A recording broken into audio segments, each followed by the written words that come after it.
क्या आप में से किसी को पता है कि आप दीपावली के दिन पटाखे क्यों फोड़ते हैं? क्या किसी के पास कोई आइडिया है कि इसमें क्या संबंध है? या फिर यह सिर्फ एक प्रमुख गतिविधि है? या फिर क्या यह सिर्फ पैसे कमाने के लिए की जाने वाली गतिविधि है? ठीक है, आप पिछले महीने के बारे में सोचिए, जिसमें दिवाली से पहले आपके पास श्राद्ध पक्ष और महालय पक्ष होता है। फिर दिवाली आती है और उसके साथ कार्तिक मास आता है।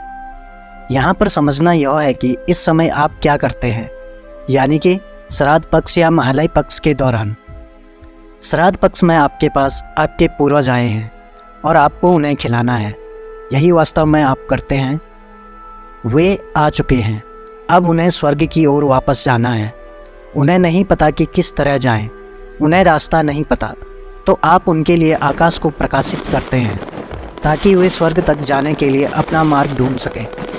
इसके बारे में प्रमाणिक ग्रंथ हैं जो कहते हैं कि इसे किया जाना चाहिए और इसे आकाश दीपम कहा जाता है।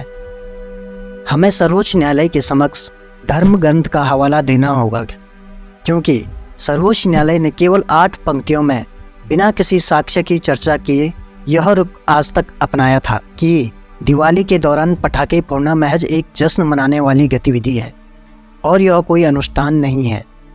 माफ़ करना, पर यह वास्तव में एक अनुष्ठान है। आप इसे विनियमित कर सकते हैं, आप इसे सीमित कर सकते हैं।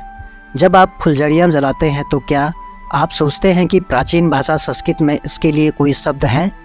या फिर आप सोचते हैं कि जब संस्कृत अस्तित्व में थी तो तब फुलझड़ियाँ अस्तित्व में नहीं थी? बिल्कुल, तब भी यही रीति थी। तब के समय में उल्का दामन नाम से इस रिवाज को हमारे पूर्वज निभाते आए हैं। हाँ, समय के साथ कुछ परिवर्तन जरूर आए होंगे। आपको कार्तिक महात्म्य नामक ग्रंथ में पढ़ने के लिए काफ़ी रेफरेंसेस मिलेंगे और कई दस्तावेजों में उन्होंने इसे बार बार दर्ज किया है। अंग्रेज़ों ने भी इसे लिखा है, भारतीयों ने लिखा है कि हमारा धर्म ग्रंथ ऐसा कहते हैं।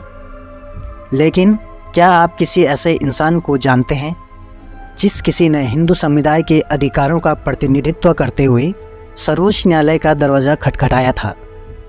दिवाली के लिए भी कई प्रकार हैं। सिख वास्तव में इसे बंदी छोड़ दिवस के रूप में मनाते हैं। इसका एक विशिष्ट इतिहास रहा है। क्या यह एक संयोग है कि ये सभी समुदाय लगभग एक ही समयावधि में किसी न किसी रूप में दिवाली मनाते हैं? निश्चय ही यह संयोग नहीं है। इस सब में कुछ तो सामान्य होना चाहिए। तो इस सब पर विचार करने पर यह आपको क्या बताता है? आपकी अपनी परंपराओं के संबंध में आपकी अज्ञानता का उपयोग आपके खिलाफ किया जाएगा।